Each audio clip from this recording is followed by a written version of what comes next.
also create strain on all of these other things. As we live longer, the health care costs for us personally go up. It all feeds in together. Next. Okay, so outliving your retirement savings is a real potential problem. This shows you that if a single man lives to 65, he stands a 50% chance of living to 85, 25% chance of living to 92. Look at the difference in married couples. Now, married couples are happier and living longer. So if a married couple lives to age 65, at least one of them stands a 50% chance of living to 92 today, 25% chance of living to 97.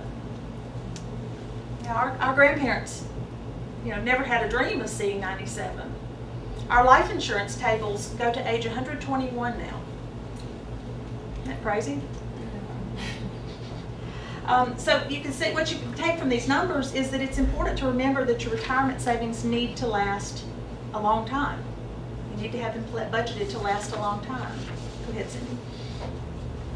So saving for retirement does not have to be complicated. Number one, go ahead, Cindy, get in the habit of paying yourself first. Do what my mother did. $5 to the side. So pay yourself first. Any opportunity that you have for payroll deduction, even if you're the one doing payroll, that's the smartest thing to do. If you get it out of your sight, you don't realize that you're missing it nearly as much. Go ahead. Watch your spending. Small sacrifices now can produce a greater reward at retirement. I am a Dave Ramsey fan with as long as I'm able to say but over here. Dave Ramsey says, live today like no one else so you can live tomorrow like no one else. Makes a whole lot of sense. Okay, next. Controlled spending also helps you avoid getting into trouble with debt. Debt is a huge concern in our country today, and especially when you're talking about retirement. That little word right there can eat up your retirement very quickly. Next. And then it's important to keep thinking about your long-term goals. Visualize them, have them in writing. Sometimes it's difficult to think about saving for something that seems so far away. But as I said, it'll be here before we know it. Okay, next. It's important to start saving for retirement as soon as you can. For example, assume you contribute $100 at the beginning of every month while earning a 5% average annual rate of return, which would be really good these days. And as you can see, you'd have $83,000 over 30 years. Okay?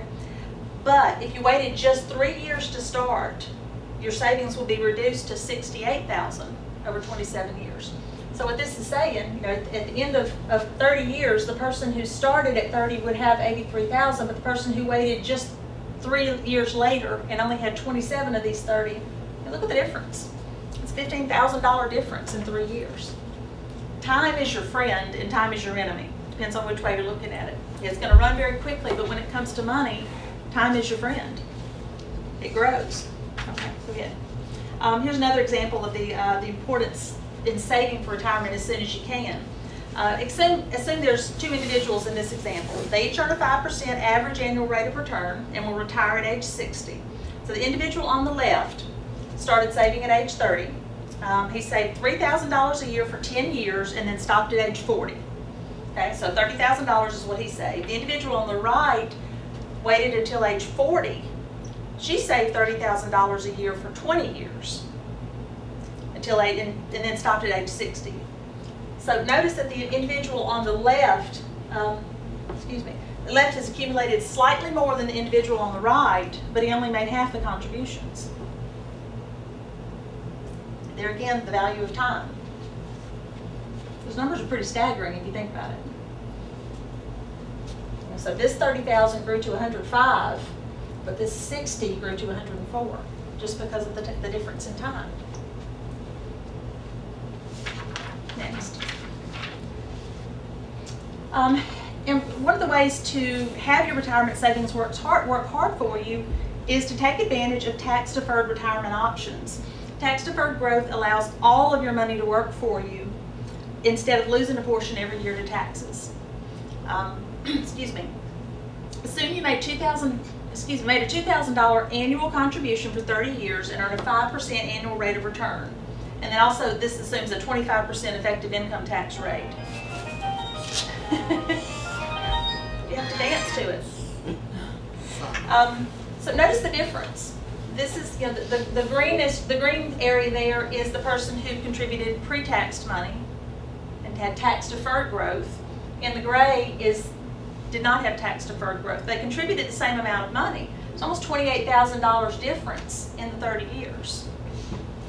And then what you look at on that end of things too is, in theory, when you're drawing that money out at retirement, you're in a lower tax bracket. So even the rate that you're paying could very potentially be at a lower rate. Makes a huge difference. So you've got solutions to all of this. Several retirement options are out there that provide tax-deferred growth. Employer-sponsored plans like 401k, 403b plans provide a convenient way to save for retirement. These contributions come out of your paycheck before they're subject to income taxes. And then personal contributions to a traditional IRA may qualify for income tax deduction. And a Roth IRA provides income tax-free withdrawals once the IRA is at least 5 years old and you're age 59 and a half. And then annuities can be used for accumulating retirement savings as well. And annuities do something that the other options can't. Annuities have the ability to provide you a guaranteed income for the rest of your life. And we can talk about that a little bit later as to the structure of annuities. And then also, if you think you can't afford saving for retirement, there's income tax credits that are available as well, just based on your income. The key to everything, this and everything else I'm saying today, is knowledge is power. If you know what your options are and you review them on a regular basis, then you're going to make changes appropriate to your needs. Okay. And it's not too late to catch up as well. Even though it's best to start saving as early as you can, it's never too late. If you turn with any of the contributions to any of these, effective 2013, here are your limits. But if the year that you turn 50, your limits increase. Those are called catch-up contributions. So you're able to contribute more after you turn 50. Excuse me. Next. All right, you've heard, you know, I'm gonna cash out my retirement. There wasn't that much in there. Huge mistake in many cases. If you're younger than age 59 and a half and you cash out retirement, then in most cases you're going to have a penalty, have a 10% additional penalty. So this comparison shows you what, if you withdrew $50,000 from your 401k versus keeping the money growing in an IRA. So this example assumes that you're paying the 25% federal income tax level, you've got the 10% penalty for pulling it out before age 59 and a half, and then 5% state income tax. So the $50,000 you took out is actually $30,000 when you get it in your hands. That's enough to make me leave it in there, right there. But if you left the $50,000 in, rolled it over into a tax-deferred program, in the next 20 years, look what it could grow to. Now that's assuming a 5% rate of return, and that's, you know, if you're putting it into a fixed product, I don't think you can get a 5% rate of return right now. If you can, let me know. But still, tremendous growth versus the $20,000 that you gave away in the beginning. Okay. And it's important to remember a few key items when you're thinking about living on your retirement savings. Number one, your retirement savings should last as long as you do. We can't count on, you know, gosh, I only need my retirement for 20 years. We hope that we're going to be around a lot longer than that, and statistics are proving that we have reason to hope that. And you may need to increase your income later just due to inflation. You know, if I'm 47 years old, if I'm saying, well, you know, I need $3,000 a month now, that $3,000 a month is not going to be $3,000 in a few years. And then you should also make sure that you have money put into your retirement budget for emergencies. And then everybody's different. You know, if you're living in West Point, Mississippi versus West Point, New York, cost of living is very much different. Obviously, you need to plan for the area that you want to be. If you're planning to retire to Florida, what's the cost of living where you plan to go? You can't just look at today. Excuse me. And then, as I said, there are pieces, you need to focus on pieces that are going to give you a guaranteed income for the rest of your life. Just to break away for just a second, I referred to that a couple of times with annuities. You know, an annuity is a fancy savings account that offers you tax-deferred growth. Annuities have the ability to give you an income for the rest of your life. When it's time to take money out of your annuity, you have several different options as to how you're going to take that payout. One of them is income for the rest of your life, even if you outlive the money that's in there.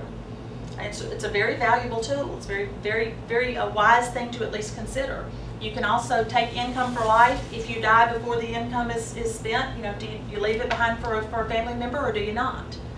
So lots of different options there, and I really encourage you to know. You don't have to make that decision as you create the annuity, but you kind of need to know what your options are. Question. Yes, sir. When you say protect income against volatility, for the last 10 years, if I'm not incorrect, nobody has known what is going on. You're exactly right. So how do you protect it? Well, obviously that depends on the situation. If you have all of your money, or whatever portion of your money that suits you, into a fixed product, you know exactly what it's going to do. I'm not a risk taker. I personally have my money in all fixed products. I work with a gentleman who is exactly my age, who watches the market very closely. He's a little more of a risk taker. He's at a half and half point. He's got half of his money in fixed products where you know exactly what it's going to do. What do you consider a fixed product? A fixed annuity, for example. It's hard to believe, I'm sure you can agree with me, that a 3% fixed annuity, 5 years ago we'd have laughed at. Today I could sell my 3% fixed annuity to somebody. So, that I know that it's going to go no lower than 3% on my earnings. Gotcha. Okay. Does that answer your question? Yeah. Somewhat. The stock market this year rebound to all the good. losses. But those people 3 years ago probably held the gun and just kept spinning it. Should I go and kill myself right now? Do you understand what I'm saying? I do. And if I sit down with somebody, if I sat down with you to look at how can we plan, one of my jobs, one of my responsibilities is to determine your risk tolerance and to know the suitability. That's, Paul, I'm sure you agree, we talk about suitability all the time. If you're telling me that you're scared to death of risk, and I look at your income levels, and I look at your age and how long to retirement, and I put you in a very risky product, I've not done my job. In fact, I can be in trouble for doing that if it's not suitable for you. So it varies from person to person. Person who's in the stock market should have the knowledge to know that they need to stay there a long time. You don't, when things drop, you don't bail out. When that person tells you risk rewards, there is a great risk, but there's a good chance you could get the moon. Absolutely. Absolutely. How comfortable you are doing that? Yeah. Yeah, whether you do that at 40 or at 60 like I am. I mean, if you're at 40 and you have a 30 or 50% hit, there's a chance you could recover that by the time you retire. But at 60 years old, your tolerance for risk is about that much. I have a client in Starkville who he's 58 now. When we had this conversation, he was 57, and he's about 10 years away from retiring from Mississippi State. And the financial advisor he had before he became a Myron Woodman member is this man is not sophisticated in investing. He's brilliant in other areas, but not in investing. And he was very pleased that his financial advisor, he's got my money in all the same things his are. He's got to be advising me right, because my money's the same. He wouldn't put his money there if it wasn't good. And we were looking at the risk level of where he was. And I said, how old is your advisor? He's probably 30. He's got time to rebound from the crash of 08. My 58-year-old client doesn't. So it just depends. But you're not wrong on anything you're saying. If you take risks, there's a potential for high reward, and there's a potential for disaster as well. So there are products out there to fit whatever fits you. There are high risk products, and then there are very, very safe products. The general rule is the older you get, the more your money goes into the low risk products. Okay, let's move on to the next one. Retirement income options. Cindy, I think we go into the She's thinking over there. I'm thinking about my own. Maybe I did that wrong. So you have the power to choose how you want to receive income from your retirement savings. This is one of those where it's going to have several different ones. Okay, so the options include occasional partial withdrawals. You know, whether your money's in a 401k or a 403b or an annuity or where, you can take occasional partial withdrawals. Leave the money in there, and when you need some, take it out. Okay, next one. You can do automatic withdrawals to where you get X amount of money every month, X amount of money every year, whatever suits your need. Next one, you can just take the interest out. Leave the principal in there. Next one. And then this is what I was talking about with annuities. You can get guaranteed payments for a certain period of time. You can say, okay, I've got $500,000 in this account. I want payments for 20 years. And then we'll be able to calculate what those payments would be. It's not going to be the same payment amount every month because of interest. You know, we don't know exactly what's going to happen within that account. So there's a very complicated calculation. We know which first payment's going to be. And then every payment after that will vary a little bit depending on what the fund has actually done. But you know at the end of 20 years, you know, you're done if that's the option that you choose, okay? And then the next one. And this is what I was talking about here, guaranteed payments for life. And those things are limited to annuities. So an annuity is a fancy, a very valuable tool. Yes, ma'am?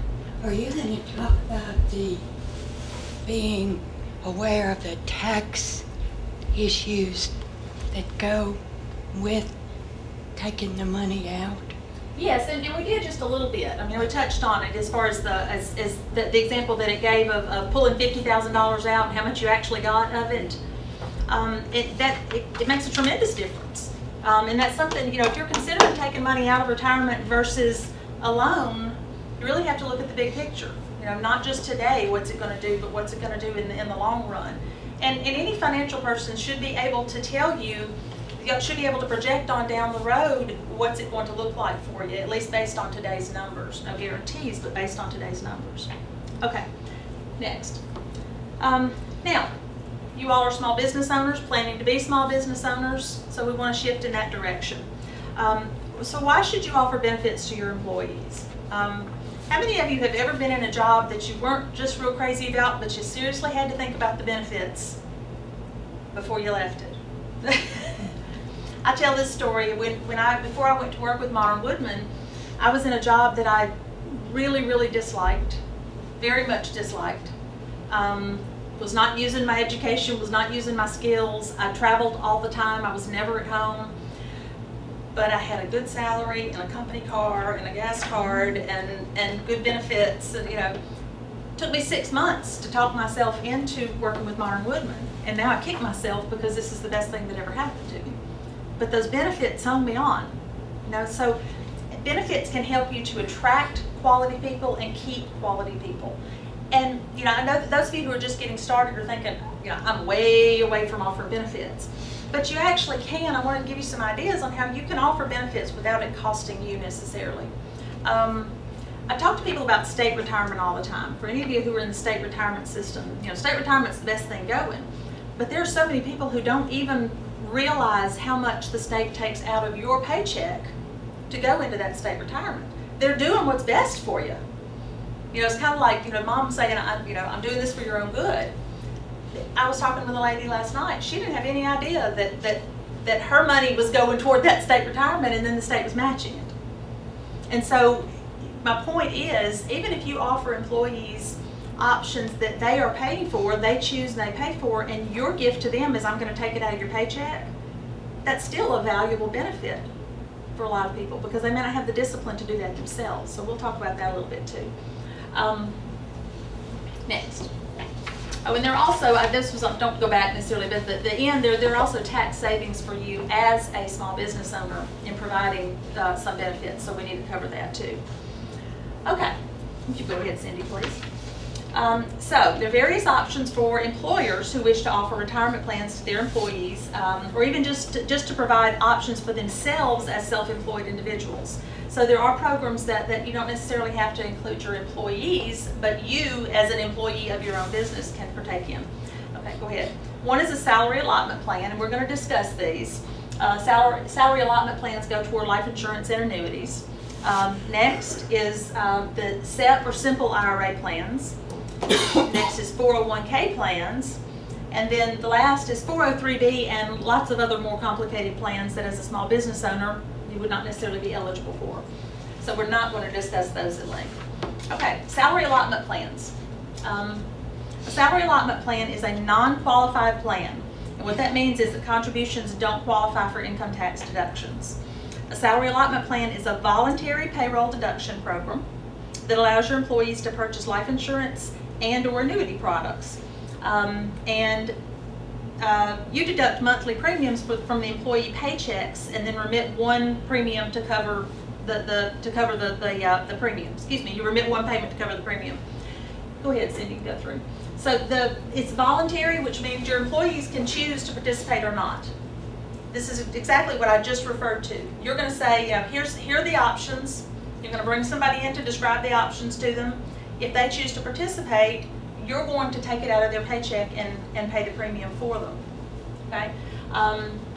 As I said, monthly premiums are deductible from paychecks. The contributions are not pre-taxed.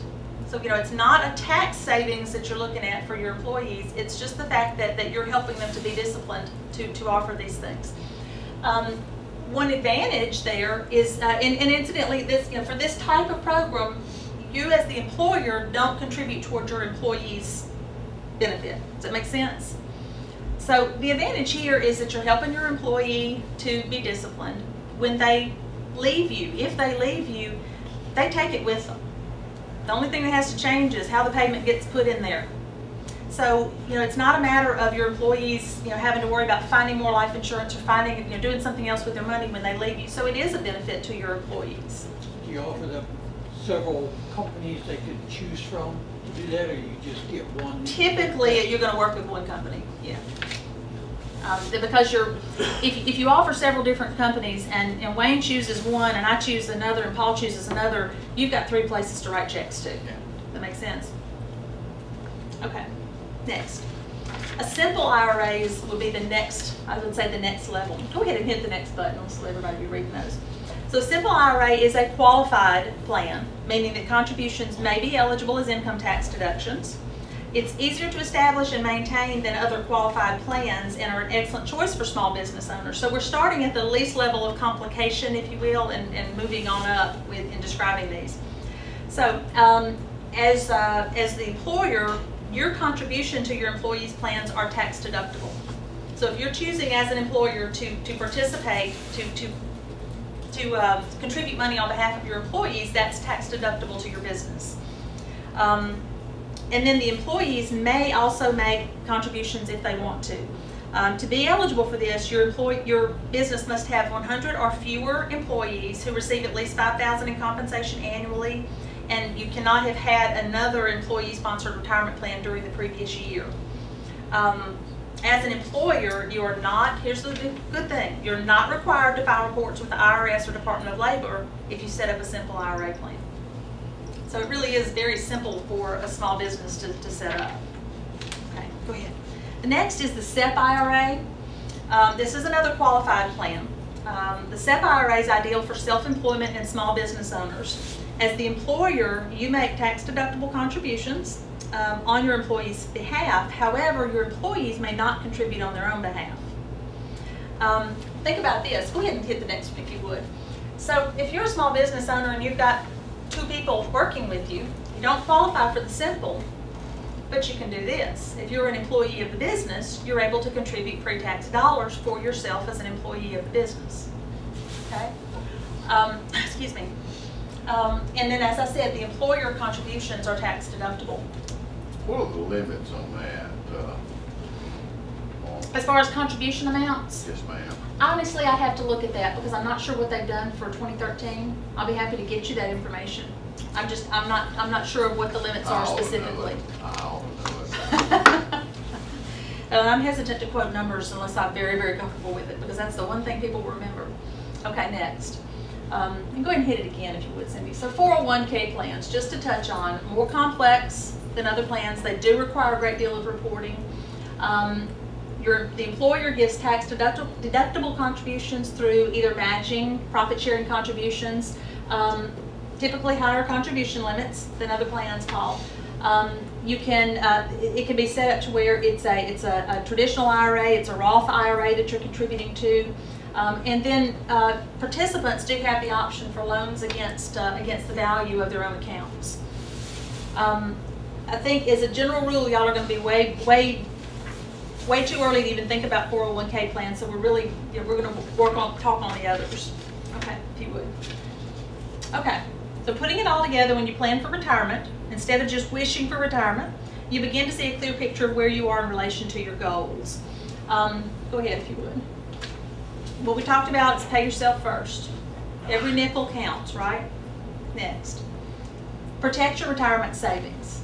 There are ways to protect your retirement savings, and depending on what's going on in the market, what's going on in your life, how old you are, the level of protection varies from person to person. The big thing is gain the knowledge, so you know what fits you and you know what's best and you know what options are out there. Next. There again, know your options. Know what your income options are. You've got this big, huge pool of money, but how are you gonna take it when you get to the end? That's one thing that we particularly work on is retirement distribution. Not just the buildup of retirement money, but how are you going to spend it on the other end so that you don't outlive it. And next, work with someone who can help. As I said, we're a not-for-profit, so we don't charge for the advice in the meeting with you. Our annuities don't have fees. Our fixed annuities have no annual fees. So there are differences there, but you're welcome to work with us, but work with somebody. Woodmen of the World, who is our, that's like our Ole Miss versus Mississippi State. They're also a not-for-profit though. So when you think about it from that standpoint, that you're not going to pay fees to sit and visit with somebody, and when you're trying to build a business, that's pretty important. And one thing that I've not talked about just a whole lot, go ahead and advance the slide if you would, is that life insurance is a huge part of your retirement planning. I didn't include it in here because I didn't want you to focus on that, and people hear the term life insurance and they tune out. Life insurance can be a huge part of your retirement planning. Number one, money within, I can speak to our whole life policies, is growing at about 3.5% in the cash value. That's pretty good, and that's a guaranteed growth. And so saving within a life insurance policy is not at all a bad thing to do. But as a business owner, you have to think about what's going to happen if the bread truck falls out of the sky and hits me tomorrow. As you gain employees, you've got other people to think about. You've got if you've taken on any debt to build your business, you don't want to leave that behind. If you're responsible to employees, what happens? We had a family friend, a dentist, who died in Starkville recently, and he was sick for quite a while, and I feel sure he was very well planned out, but it just hit me. He's got a whole staff of employees who now are without a job. His whole family depended on his income. He was the only person who worked. Just think about that. That's a tremendous responsibility. My regional director was telling me this weekend that in his case from Jackson, Tennessee, there were two plastic surgeons who were in partnership together. Young men, had young families. They'd been in practice together about 10 years. Very successful practice. They both were pilots, had their own planes, never flew together. The one time they flew together, they crashed and they both were killed. This happened back before Christmas. Neither one of them had life insurance. Just amazes me that someone with that level of education and that level of income wouldn't have protected it. I mean, think about that. They probably had very large homes. They, who knows? But their families were counting on this huge income over the period of their lives, and they did nothing to protect it. That's a part of retirement planning. Leaving money behind for your family, or even using it to grow cash. And there's no I dare say you can't find a less expensive investment than life insurance. I mean, especially you talk about risk versus reward. There's the great potential. I could make one payment on a life insurance policy and it pay out the $1 million that I insured my life for. It does happen. Excuse me. Does anyone have any questions? Anything that I can try to answer for you? That's good. That's wonderful. I wish you the best of luck as you work on your businesses and as you continue to grow. If any of you have questions, I've given you my contact information there, and would love to sit down and visit with you, put you in touch with anybody who can help you if I'm not in a position to be able to. Yes, ma'am. And back to the tax thing, is awareness that even though you contribute pre-tax or without tax, that when you withdraw, you will be paying taxes. And that should be a part of your understanding and your knowledge that it's not going to be some sum that you're going to be able to put in to your bank account and it's all yours. At that point, Uncle Sam steps forward and says, now I get my money. Exactly, and what Dr. Betcher is referring to is, I mentioned you've got qualified plans and non-qualified plans. A qualified plan is, the entire amount is qualified for a tax deduction in most cases. So every penny you put into a qualified plan, Uncle Sam has not touched yet. You know, that's all pre-taxed money. At some point, Uncle Sam's going to get his, right? So at the end, when you take that money out, everything that you take out is going to be taxed as ordinary income at whatever your income level is at that point. And that's what I was saying. You know, if you're on the retirement end of things, in theory, your income tax level could be lower at that point because of your lower income level, right? Makes sense to take it out in smaller chunks so that tax burden doesn't hit you all at once. Remember, I showed you the $50,000 became $30,000 really quickly. A non-qualified plan is money that you put in. It's your own money. You've already paid taxes on it. You've received it as as after-tax money, and then you're contributing it to a plan. You don't have to pay taxes on that twice, but what you do have to pay taxes on is the gain. So if you contribute $100,000 over the next 20 years and it's become $150,000, you would pay taxes on the $50,000 as you draw it out. And there are calculations, there's ways to figure, okay, which dollars am I pulling out? Am I pulling out the after-tax money I put in or the growth? And then finally, the Roth IRA is a really neat tool. A Roth IRA grows tax-free as opposed to tax-deferred. So you put in after-tax money. When you take it out on the other end, it's tax-free, so long as it's been in there at least 5 years and you're 59 years old, 59 and a half years old. That doesn't mean you can't move it from one company to another or one Roth to another. You can do that, but as far as actually drawing it out. So Uncle Sam's giving you a gift of tax-free growth. The trade-off is you're limited as to how much you can put in there, right? The best way to hedge your bets is to know all the options, and for your particular situation, right now, today, looking into the future, what's going to be your best combination. And also, when you meet with somebody, you don't do this one time, you do it at least annually. Yes, sir? I have a question. Okay, just say for instance, you have a vehicle you just put your money in, which would be the best way, pre-tax or after-tax? It depends. It really does. And I'm not trying to be smart with you, Wayne. It depends on the situation. Some people need the tax deduction right now more than they need the tax-free growth. Depends on what your income is, depends on your situation. My children are grown and gone. My youngest is in the Air Force now, and I can't claim him anymore. I kind of need the tax deduction more than I need the tax-free growth. But so it depends on the particular situation, and that's why you want to get to know somebody and let them get to know you in the particulars of your situation. You don't come to a seminar like this and take anything that I say as a pat answer to anything. Anything else? Thank y'all very much. Thank you. Thank you, Barbara, and I hope that you have taken from this that this is an integral part of your planning process, both for now and for any growth that you want for your business. And I think Barbara has done an excellent job of building awareness that this is a highly individualized decision and choice, and not one that you want to just guess at. So thank you so much for coming. Are there any other questions? Okay, well, we will conclude this. Thank you. Thank you to my able assistant. You're welcome. Oh, it's so stressful.